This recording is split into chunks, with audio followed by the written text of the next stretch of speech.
Hi everyone, welcome to the class में सभी का स्वागत है। Welcome to the special test class. Welcome to the special test class. Hello everyone, सभी का स्वागत है। टेस्ट के लिए सभी लोग तैयार? Everyone is ready for the test. Good evening everyone. So I hope everybody is ready for the test. Good evening everyone. शुरू करते हैं आज का test. Rules are clear. Rules तो क्लियर कट हैं।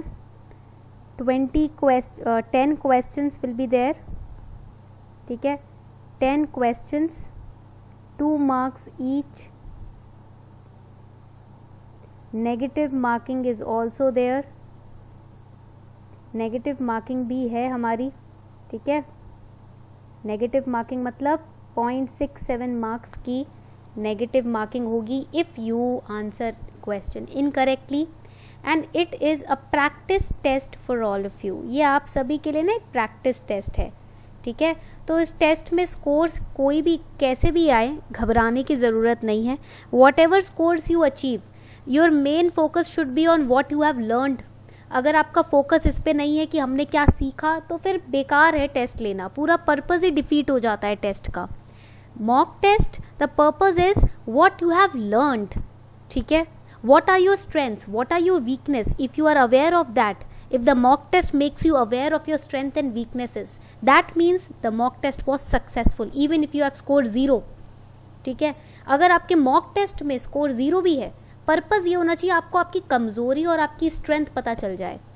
ठीक है, ताकि आप रियल एग्जाम को फेस करने के लिए रेडी हो जाओ, so that you become ready to face the real exam. But if you are taking mock test way too seriously means your emotions are attached to the mock test, then that is a waste of time. आपको आपके emotions को mock test के साथ attach नहीं करना। Attachment of any kind is bad. ठीक है, किसी भी तरीके की अटैचमेंट, ऑब्सेसिव अटैचमेंट गलत होती है। It is harmful for your mind, for your heart, for your body, for your brain, for your life.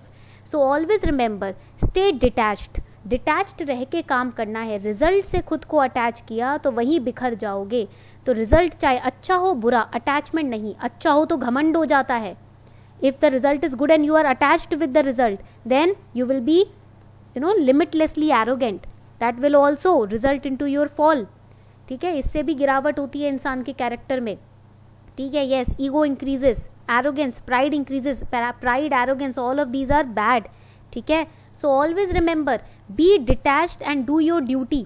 Detached रहो रिजल्ट से, अपना कर्म करते जाओ, फल जरूर मिलेगा, बट इच्छा मत रखो फल की। बिकॉज इच्छा मतलब attachment. Attachment means your fall. जिस दिन अटैचमेंट आ गई सब बिखर जाएगा, याद रखना। ठीक है, तो stay detached and keep learning यार। Life, you have only one life. एक ही तो जिंदगी है, उसे क्या रो रो के काटना। कितना रोओगे? ठीक है, जी लो। ठीक है, पता नहीं कल हो ना हो। ठीक है, चलो लेट्स स्टार्ट द टेस्ट। इसी नोट पे टेस्ट स्टार्ट कर लेते हैं अपना। ठीक है, बहुत हो गई फिलोसफिकल बातें। Question number 1। Question number 1, consider the following statements regarding electoral bonds in India. Consider the following statements regarding electoral bonds. Electoral bonds तो भाई दिन और रात न्यूज़ में रहते हैं। ठीक है, since 2016 they have been predominantly in the news. Electoral bond is a bearer banking instrument which is to be used for funding all political parties. Now question is, statement is saying all political parties. याद रखना, extreme statement है, सही भी हो सकता है, गलत भी, थोड़ा कॉमन सेंस लगाना है। ठीक है, second statement says, during purchase of electoral bonds, RBI has authorized bank may call for any additional know your customer documents, KYC documents, if it deems necessary, and RBI has kept limits on purchase of electoral bonds. So now which statement is incorrect? They are asking कौन सा statement गलत है, correct नहीं, incorrect statement कौन सा है। Very easy question। इसको अगर हम मार्क करें तो ये एक easy question है, current affair based question है। Source is current affairs newspaper। So I am starting the poll now. You have 15 seconds to mark your answer. Which statement is incorrect, false, गलत, untrue statement कौन सा है? 8 seconds are left.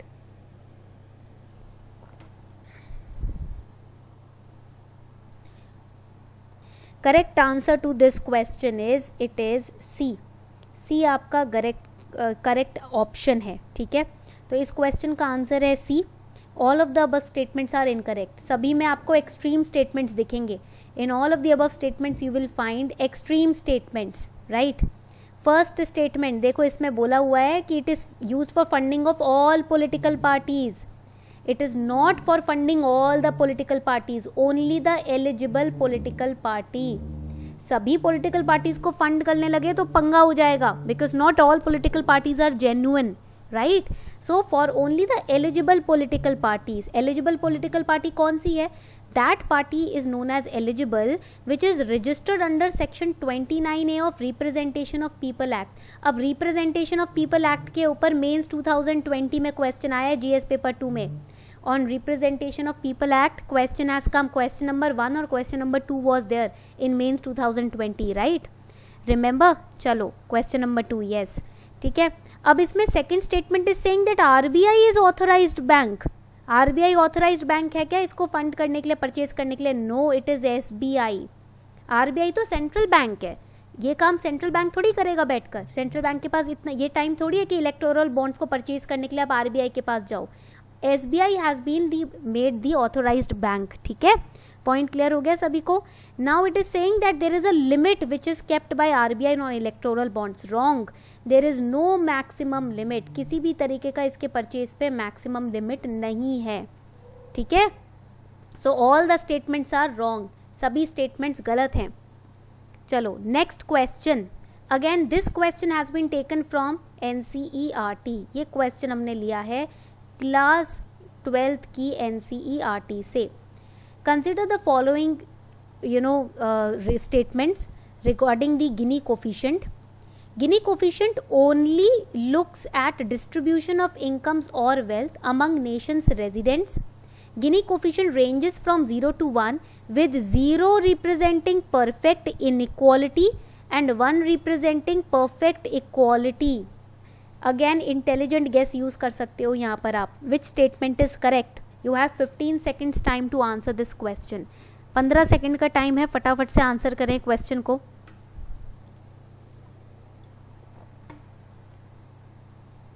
Four seconds are left. Over here, correct answer is statement 1 is correct. Statement 1 correct है, statement 2 is incorrect है. देखो zero का मतलब क्या होता है? null. ठीक है, no value. Zero has no value. And इधर बोल रहे हैं zero represents perfect inequality. How can you denote a quality to zero? Right? So by intelligent guess you know that Gini coefficient of zero means perfect equality. जब कोई flaw ना बचे, जब कोई कमी ना बचे, that is zero. ठीक है, सो इधर if you even if you have not studied properly Gini coefficient, still you can use intelligent guess to mark the answer. ठीक है, आप इजीली इसको हटा सकते हो इंटेलिजेंट गेस यूज करके. So zero means equality, 1 means perfect in equality. ठीक है, so second statement is wrong. तो ये एनसीईआरटी का क्वेश्चन है क्लास 12th की इकोनॉमिक्स से. And Unacademy has also launched NCERT batches. Unacademy ने भी एनसीईआरटी के बैचेस लॉन्च किए हैं. तो अगर आपको अपना एनसीईआरटी क्लास 6 से 12th कवर करना है, if you want to cover NCERT class 6 to 12th, then you can subscribe to Unacademy plus today. 11th Jan से नए बैचेस स्टार्ट हो रहे हैं. From 11th Jan new batches are starting. ठीक है, सो अपना बैच फटाफट से बुक कर लीजिए. कोड यूज कर सकते हो Sharma20 to get 10% discount also on your subscription. ठीक है, पॉइंट क्लियर हो गया सभी को. चलो आगे बढ़ते हैं. Next question, moving forward to the next question. Next question पे आ जाते हैं. We have so far completed question number 2. Question number 3. Now this question was in news during lockdown. ये जो क्वेश्चन है ये न्यूज में था लॉकडाउन के दौरान. The essential commodities act. So Essential Commodities Act is an act of parliament which was established to ensure delivery of certain commodities or products, supply of which is obstructed because of hoarding or black marketing which affects the normal life of people. Hoarding आपकी शुरू थी lockdown के starting phase में. During the first phase of lockdown na in India, people were hoarding the goods, the groceries. That was in news. And because of the medical stores, the owners of the medical stores, they were misusing people. They were extracting more and more money from people on the name of masks and sanitizers. So Essential Commodities Act had to be passed. Now second statement is states can include new commodities as and when the need arises and only the center can take them off the list once situation improves. Extreme statement है, ध्यान से पढ़ना. The list of items under the act includes drugs, fertilizer, pulses, edible oils, raw jute, jute textile, petroleum products. Which statement is correct? You have 15 seconds time to mark your answer. Now it has been in news since lockdown. अभी तक news में है ये, जल्दी से mark करें. Since lockdown, Essential Commodities Act has been in news. 3 seconds time is left. Correct answer to this question is B. That is statement 1 and statement 3 are correct. देखो मैंने आपको बताया था ना एक्सट्रीम स्टेटमेंट्स आ गए, ठीक है. तो याद रखिएगा ये एक्सट्रीम स्टेटमेंट्स आपके इंटेलिजेंट गेसिंग में, एलिमिनेशन मेथड में हेल्प करेंगे, ठीक है. So over here the centre can include new commodities. जब भी नीड आएगी सेंटर उसमें न्यू कमोडिटीज ऐड कर सकती है, ठीक है. सो सेंटर के पास ये प्रेरोगेटिव होता है. अब इसमें लिखा हुआ है states can add, that is wrong. States की जगह यहाँ आना चाहिए centre, because it is the prerogative of the centre, ठीक है, कि centre can add any commodity as and when the need arises. Okay. Question number 4. Consider the following statements regarding carbon offsetting. ये आपका आया है इंडियन एक्सप्रेस न्यूज़पेपर से, ठीक है. Carbon offsetting allows a country to help reach its own emission reduction targets by funding emission reductions in another country. United Nations Clean Development Mechanism set up under 1997 Kyoto Protocol is first major carbon offsetting scheme. Carbon offsets can be brought by individuals, companies or countries. Which statement is correct? तो आपके पास 10 seconds का time है, answer कीजिए फटाफट. This is one of the static questions from the current affairs. Direct question है, ठीक है. तो आप इसे स्किप भी कर सकते हो. If you have no idea about carbon offsetting you can skip this question, ठीक है. 1 सेकेंड टाइम इज लेफ्ट, जल्दी से आंसर करो. Correct answer to this question is, इस क्वेश्चन का करेक्ट आंसर है डी, ठीक है. इधर देखोगे all the above statements are correct, सभी स्टेटमेंट्स एब्सोल्युटली करेक्ट हैं, ठीक है. तो कार्बन ऑफसेटिंग से क्या होता है, जो आपके रिडक्शन एनुअल आपने टारगेट्स बनाए हैं ना कि हमें इतना एमिशन कम करना है अपनी कंट्री में, ठीक है, कार्बन एमिशन कम करना है, आप उस टारगेट को कार्बन ऑफसेटिंग के थ्रू अचीव कर सकते हो. ताकि आप कैसे करोगे, इसमें देखो यूएस ने इसमें स्टेप बैक किया था. US had stepped back from this target. Why? Because US said to help other countries to lower down their carbon emissions, we are not going to fund them. इसमें क्या है, developed countries को, developing countries को funding में help करनी है. The developed countries have to help the developing countries in funding for launching the programmes to reduce the carbon emissions, ठीक है. So that is why US said we are not going to fund them, हम नहीं fund करने वाले, ठीक है. Point clear हो रहा है. Because of which US has been criticised also, ठीक है. चलो आगे बढ़ते हैं. Question number 5. Consider the following statements. Consider the following statements regarding one stop centre scheme. This is one of the most famous schemes which has been launched, और ये दिल्ली में इसकी बड़ी बात हो रही थी. In Delhi it has been a very famously known scheme. One-stop centers are being established across the country to provide integrated support and help under one roof to women affected by violence in public space. Girls below 18 years of age are also covered under the scheme. The scheme will be funded through Nirbhaya Fund. Nirbhaya Fund से scheme को fund किया जाएगा. Which statement is correct? You have 30 seconds time to answer the question. 30 second का time है आप लोगों के पास. 20 seconds are left.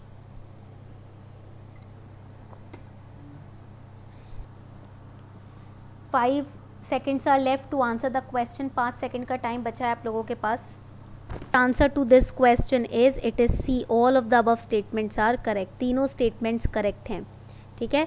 तो ये जो स्कीम है इसको पॉपुलरली सखी भी बोलते हैं. This scheme is also known as Sakhi and it is launched by ministry of women and child development. एक सेंट्रली स्पॉन्सर्ड स्कीम है. That is why it has been launched all over India because it is centre sponsored, ठीक है. And the scheme will be funded by Nirbhaya fund. तो अगर कोई भी women जो public space में जिनके खिलाफ वायलेंस हो रहा है वो यहाँ पर इस स्कीम से हेल्प ले सकती हैं, ठीक है. One stop centres for charging their complaints, for submitting their complaints will be opened up. Now the next question पे आते हैं. He was a pupil of Abindranath Tagore and known for his Indian style of painting. To mark the 1930 occasion of Mahatma Gandhi's arrest for protesting the British tax on salt, he created black on white line cut print of Gandhi walking with a staff and it became the iconic image for non violence movement. आप देखोगे डांडी मार्च जब हुआ था तो गांधी जी की जो image बनाई गई थी जिनके पीछे पूरी भीड़ फॉलो कर रही है, ठीक है, that image, creation of that image also has been given to, the credit has been given to this pupil, the disciple of Abhindranath Tagore. He was Binod Bihari Mukherjee, Ram Kinkar Baij, Nandalal Bose, B.O.R. Ram Manohar Sinha. Now 30 seconds time है आपके पास, फटाफट से mark कीजिए. You have 30 seconds time to mark your answer. फटाफट से mark करो.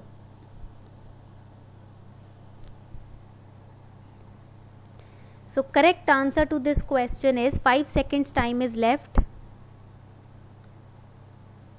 Correct answer to this question is, इस question का correct answer है C, नंदलाल बोस. नंदलाल बोस जो थे वो एक बंगाली फैमिली में पैदा हुए थे, ठीक है, and he was a young artist. He was also deeply inspired by Ajanta caves, and in 1930 to mark the occasion of Mahatma Gandhi's famous Dandi March he created his image. उन्होंने उनकी एक image तैयार की, ठीक है, to mark the non-violence movement that he started. He also created a sketch of Jawaharlal Nehru ji, और उन्होंने जो गवर्नमेंट के एम्बलम्स है ना फ्लैग में वो भी तैयार किए थे. Plus all the government of India awards, जितने भी अवार्ड दिए जाते हैं ना, पद्म विभूषण, पद्मश्री, उनकी जो डिजाइनिंग है वो भी किसने की है? नंदलाल बोस ने की है, ठीक है, clear. Next question, question number 7. Consider the following statements about Purandara Das. अब देखो ये था आपके अक्टूबर 2020 Hindu newspaper. Even I remember the page, ठीक है, पेज 10 था, ठीक है, पेज 10 पे लास्ट में एक बहुत बड़ी कटिंग क्लिपिंग आई थी न्यूज़ की about Purandara Das. And there is a controversy which is going on Purandara Das कि वो कौन से सेक्टर को बिलोंग करते थे, ठीक है, to which sector he belong to, that was a controversy. So consider the following statements about Purandara Das. He was a great devotee of Lord Narayana. He fought the evils of casteism through his songs. He was a contemporary of Tyagaraja. Plus there is a controversy going on in Maharashtra that where he was born. कहाँ पैदा हुए थे उस पर भी controversy है, ठीक है. तो which statement is correct? You have 30 seconds time to mark your answer. जल्दी से mark करें. 30 सेकंड का टाइम है आप लोगों के पास, फटाफट से मार्क करो. Okay, 10 seconds are left now. 10 second बचे हैं.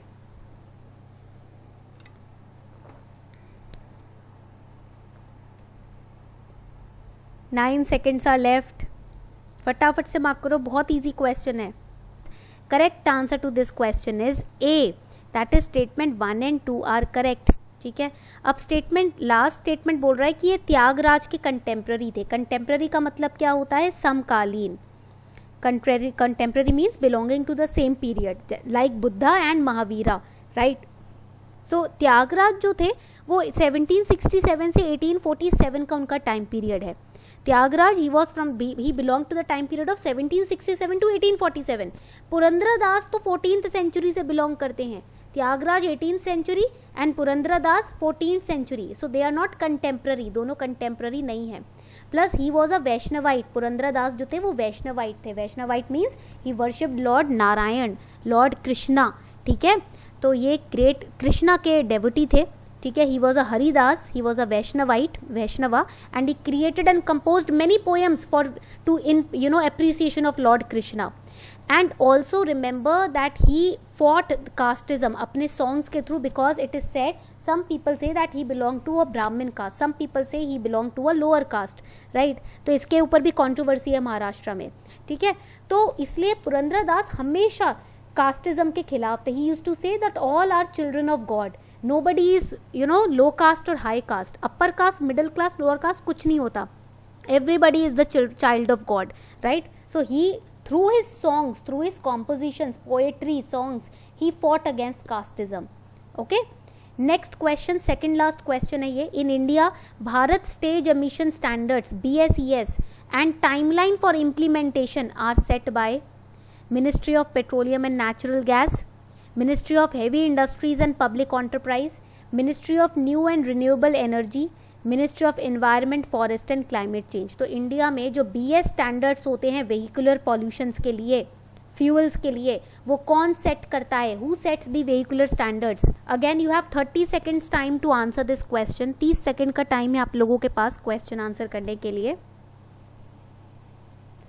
20 सेकेंड्स आर लेफ्ट. 20 सेकेंड बचे हैं. 15 seconds are left.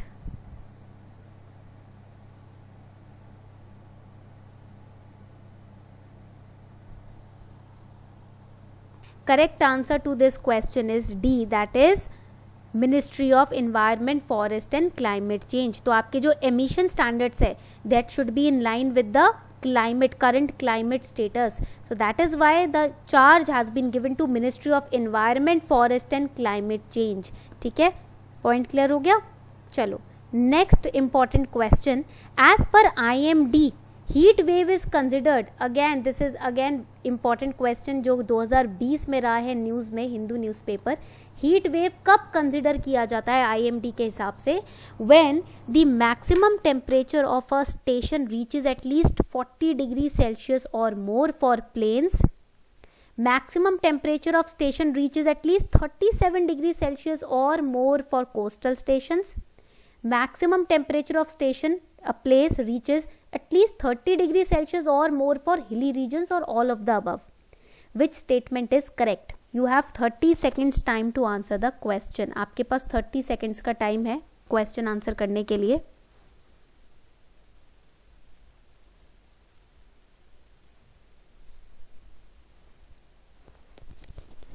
14 seconds are left. 14 second बचे हैं.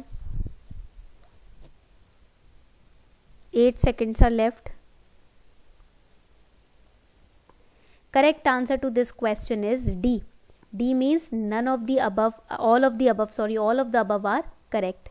ठीक है, सारे स्टेटमेंट्स करेक्ट है. देखो जब एक स्टेशन मतलब कोई भी प्लेस या रीजन, वहाँ पर अगर मैक्सिमम टेम्परेचर, अगर प्लेन्स की हम बात कर रहे हैं, लो लाइंग रीजन्स की बात कर रहे हैं, 40 डिग्री सेल्सियस या उससे ज़्यादा है तो हीट वेव कंसिडर करेंगे.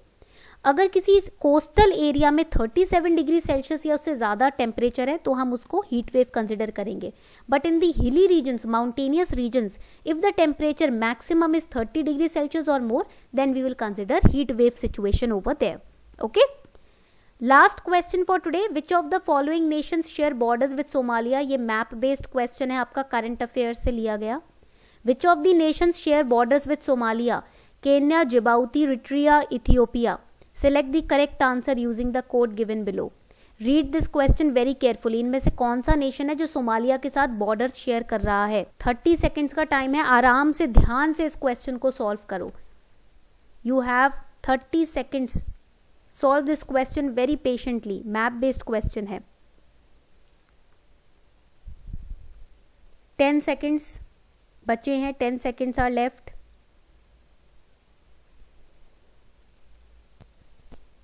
8 seconds are left. Over here correct answer is C. 1, 2 and 4. रिट्रिया नहीं शेयर करता. ठीक है, तो यहां पर आप देख सकते हो that in this particular question this is Somalia. ये हो गया आपका सोमालिया. ये किसके साथ बॉर्डर शेयर कर रहा है? इथियोपिया के साथ. It is sharing the border.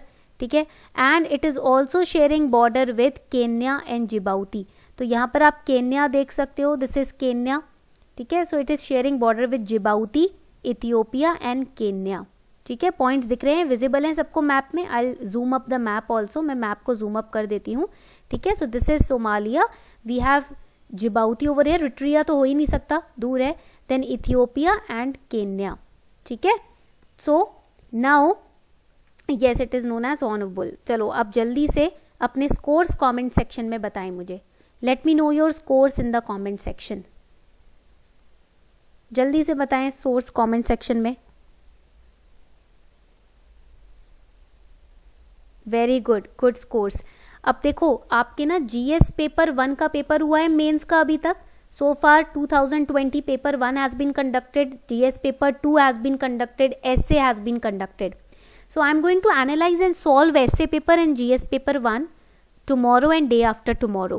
कल होगी 9:30 बजे क्लास आपकी. रात को essay paper solve होगा कल की क्लास में. परसों जो क्लास होगी सुबह 10 बजे, उसमें हम GS पेपर 1 सॉल्व करेंगे. And the link to both these classes will be given on my Telegram channel simplifying UPSC with ease. इन दोनों क्लासेस का जो फ्री क्लासेस का लिंक होगा वो टेलीग्राम चैनल पे दिया जाएगा with the PDF also, simplifying UPSC with ease. Okay, so tomorrow and day after tomorrow you can join Unacademy Plus to solve these papers with me, ठीक है, with in a very creative manner. And also if you wish to subscribe to Unacademy Plus, you can use code Sharma20 to get 10% discount also. I am going to give you the link to my Telegram channel. मैं link दे देती हूँ Telegram channel का, ठीक है, description box में link है, so you can click on the link and join the channel. Okay, on this note we are wrapping up the session. Thank you everyone for participating in the class. It was fun doing this session with all of you.